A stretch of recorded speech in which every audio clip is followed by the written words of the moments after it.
Bien, nosotros en este video vamos a ver los compuestos que se denominan hidróxidos, ¿sí? Si lo que ustedes tienen que tener como referencia son los óxidos, ¿sí? Ustedes vieron una primer clase muy intensa, todo nuevo, sobre los óxidos, que hay tres formas de denominarlos: nomenclatura sistemática, de stock y la tradicional. Estaría bueno que ustedes se vayan haciendo como un resumen, ¿sí? Los óxidos y su nomenclatura, esos tres ítems. Y luego cómo es la fórmula de un óxido, porque siempre van a ver que un óxido viene en su fórmula, primero el elemento, ¿sí? Que no es el oxígeno, y luego el oxígeno, es decir, el elemento que se ha oxidado, ¿sí? Bien, ¿qué son los hidróxidos? De ese abanico de óxidos que nosotros tenemos, vamos a trabajar con la parte de la tabla periódica, que son los elementos metálicos, ¿sí? Entonces nosotros teníamos la tabla periódica y tenía un escalón, ¿sí? En la tabla, y nos dividía la parte de la tabla periódica que eran elementos metálicos de los no metálicos. Y de hecho el grupo 18, que nos quedaba en una columna al costado, eran los gases nobles. Los elementos metálicos son unos cuantos, mucho más que los elementos no metales, ¿sí? De hecho nosotros ahí tenemos los elementos, el hierro, la plata, cobre, calcio, litio, magnesio, un montón, ¿sí? Entonces, bueno, vamos a trabajar en hidróxidos con lo que son los elementos metálicos. ¿Por qué? Porque nosotros tenemos que recordar cómo se formaban los óxidos. Principalmente, como estamos en la parte de hidróxidos, los óxidos básicos, aquellos que se originan de oxidar un metal. Olvídense en esta parte que yo haga referencia a los no metales. Todo esto es con los metales. Entonces, ¿qué sucede? Si yo tengo un metal y lo oxido, es decir, yo tengo al metal y reacciona con el oxígeno, se va a generar una oxidación y voy a producir un compuesto que es un óxido básico, es un óxido metálico. Bien, partamos de la base que tengo el óxido metálico. ¿Qué ocurre si lo agrego en agua? Se forma un hidróxido. Un hidróxido es un compuesto que, si medimos su pH, nos va a dar mayor a 7. ¿Qué significa esto? El hidróxido tiene carácter básico, porque su pH está dentro del rango alcalino, ¿sí? Menor a 7 son los ácidos.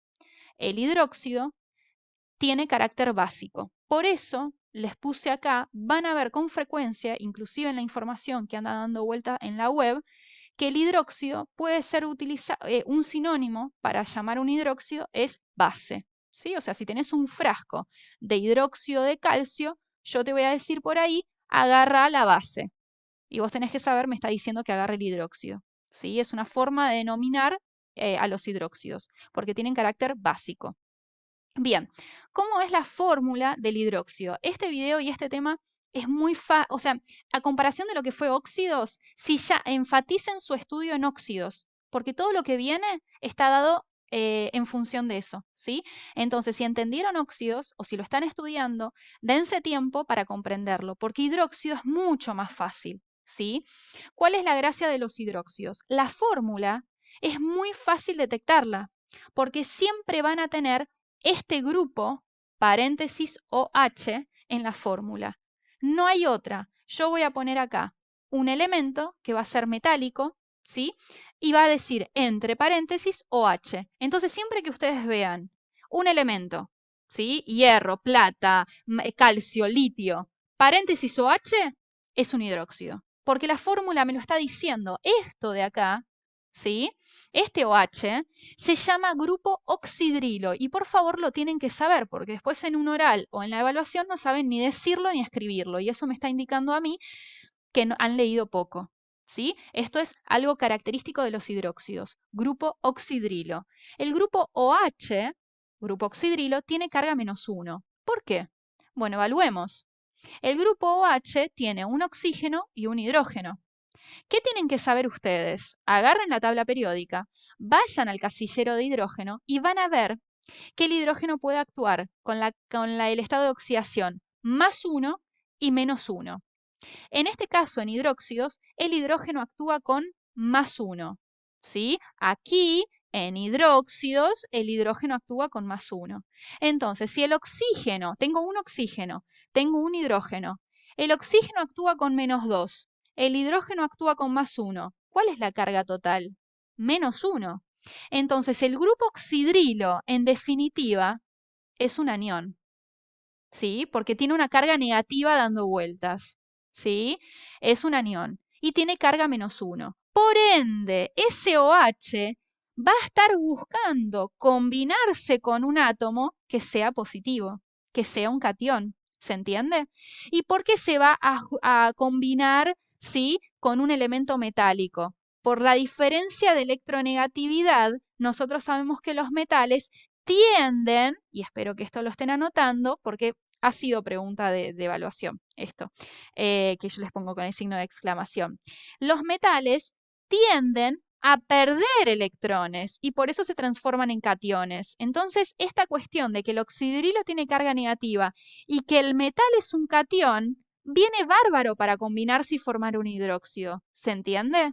Bien, entonces, a modo de resumen, vean la siguiente pantalla. Vamos a identificar de estos ejemplos cuál es un hidróxido, cuáles son un hidróxido. ¿Qué vamos a ver? La fórmula. ¿Qué tiene que tener un hidróxido? El OH siempre va a estar en paréntesis, entre paréntesis. Entonces, ¿esto es un hidróxido? ¿Esto es un hidróxido? No, esto es un óxido, porque está el elemento y el oxígeno, ¿sí? Este es otro hidróxido. Este, otro hidróxido más, así que agrandé mi cuadrado. Y el de abajo no es un hidróxido, es un óxido, porque primero está el aluminio y luego el oxígeno, ¿sí? Estos dos son óxidos. ¿Cómo identifiqué los hidróxidos? Porque simplemente veo que en la fórmula hay un OH, es así, ¿sí? Ahora, observen lo siguiente. Este 2, ¿de qué se trata? Porque en realidad el OH yo les dije que tiene carga -1, ¿se entiende? Entonces, ¿de dónde viene ese -2? Si ustedes recuerdan cómo se forman las fórmulas de los óxidos, se van a dar cuenta que este 2 es el estado de oxidación del hierro, +2. ¿Y qué ha ocurrido? Se cruzaron las cargas. Este -1 es el método, ¿sí?, que vimos en óxidos. Para realizar la fórmula, ¿sí?, ¿por qué surge este 2? Esto ustedes no lo van a hacer. Simplemente ya saben que este 2 indica el estado de oxidación del metal, ¿sí? Este 3 está indicando el estado de oxidación del aluminio. Pero yo lo que les estoy explicando es por qué, ¿sí? Para que ustedes entiendan. Si ustedes tienen escrito el aluminio con carga +3, que se ha combinado con el grupo oxidrilo que tiene carga -1, ¿cómo se genera este índice en esta posición? Por el método en el que cruzamos las cargas, que yo les mostré en óxidos. Este -1 viene acá, queda un 1. Este 3 viene acá y queda un 3. Pero yo les dije que en química los unos no se escriben. Así que finalmente el compuesto que surge de combinarse con el aluminio con un estado de oxidación +3 es este hidróxido. ¿Está? ¿Se entiende de dónde viene ese índice ahí debajo del grupo oxidrilo? Por eso, en el archivo dice lo siguiente, que esta letrita A es el subíndice del grupo oxidrilo, ¿están de acuerdo? Subíndice es porque está abajo. Entonces, ¿qué es esto? Es el estado de oxidación del metal. Si ustedes saben que este elemento está actuando con carga 5, ya saben que en el grupo oxidrilo el subíndice será 5. ¿Sí? Es así, es mucho más automático que en óxidos. ¿Está claro?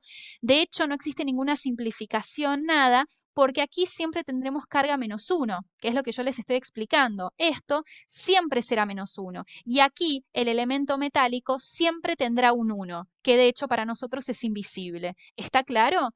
Bien, entonces, dicho esto, vamos a ver la denominación de los compuestos. Es lo mismo que en óxidos, esto lo digo en el archivo, solo que tenemos que anteponer la palabra hidróxido en vez de óxido, ¿sí? Entonces, vamos a ver. Este compuesto, ¿es un hidróxido? Sí, dice OH. ¿Con qué carga está actuando el hierro? ¿Y tienen que hacer alguna cuenta? No. Estamos en hidróxidos. En hidróxidos yo veo el estado de oxidación del elemento mediante el subíndice del grupo oxidrilo. Yo ya sé que el hierro actúa con esta carga. Pero ahí ustedes me dicen, pero Eli, no sé si el hierro actúa con +3 o con -3. Bueno, ahí es una pregunta conceptual. El oxidrilo tiene carga -1. Entonces, si ustedes ya saben que el hierro actúa con carga 3, el signo se lo van a poner ustedes. Más allá de que la tabla periódica indique el signo, puede que genere confusión y que ustedes digan el hierro está actuando con -3. Eso sería gravísimo, porque ustedes tienen que tener grabado que siempre el grupo oxidrilo va a estar actuando con -1. Entonces, el metal, por ser un metal, tiene la característica de perder electrones y siempre será un catión. Entonces, siempre este subíndice de aquí dirá que es el estado de oxidación del elemento metálico y obviamente como es un metal será carga positiva. ¿Está claro esto? Rebobinan el video, toman apuntes. Bien, seguimos. Vamos a ver entonces la denominación de este hidróxido y nosotros sabemos que el hierro, abren la tabla periódica, ¿sí? Van a ver que el hierro tiene dos estados de oxidación posibles. Entonces, si tiene dos estados de oxidación posibles, tenemos que identificar con cuál de ellos está actuando, con el más grande, con el más chico. Si está actuando con 3, es decir, con +3, ya sabemos que está actuando con el más grande, porque este sería el +2 y este es el +3. ¿Sí? Según la nomenclatura tradicional, aquella que utiliza el sufijo ico y oso, ¿qué le pondríamos a este hidróxido? Hidróxido férrico. ¿Sí? Porque actúa con el más grande. Lo mismo que en óxidos. En óxido, si el hierro actuaba con el más grande, le poníamos óxido férrico, según la nomenclatura tradicional. Eso está en un ejemplo en el archivo de óxidos. Si tenemos un hidróxido formado por el hierro actuando con +3, queda férrico, solo que le digo hidróxido. ¿Sí? Bien. Ahora, nomenclatura de stock. ¿Qué hago? ¿Qué pongo? Bueno, la nomenclatura de stock era muy sencilla. Yo le escribo hidróxido de hierro y entre paréntesis le pongo el estado de oxidación con el que actúa el hierro, ¿sí? Aquí lo que les voy a pedir es que no se confundan. Hay quienes mezclan estas nomenclaturas, están tan mareados, ¿sí? Que hacen cualquier cosa. Ponen hidróxido férrico y te aclaran entre paréntesis en números romanos el estado de oxidación del hierro. Pésimo. ¿Sí? Yo aclaro en números romanos cuando estoy en la nomenclatura de stock. ¿Sí? Bien. Nomenclatura sistemática. ¿Qué teníamos que hacer acá? No me interesa el estado de oxidación del hierro. Me interesa qué cosa? Las cantidades. Entonces yo miro la fórmula y veo que aquí tengo 3 grupos oxidrilos, ¿sí? Y tengo un hierro. Entonces esto se llama trihidróxido de hierro. Si hubiéramos tenido un 4, era pentahidróxido de hierro. Perdón, si hubiéramos tenido un 4 era tetra. Si es 5 es penta, ¿sí? Tetrahidróxido de hierro, que eso no existe. Igual estoy poniendo tetrahidróxido, pentahidróxido, ¿sí? Son esos prefijos.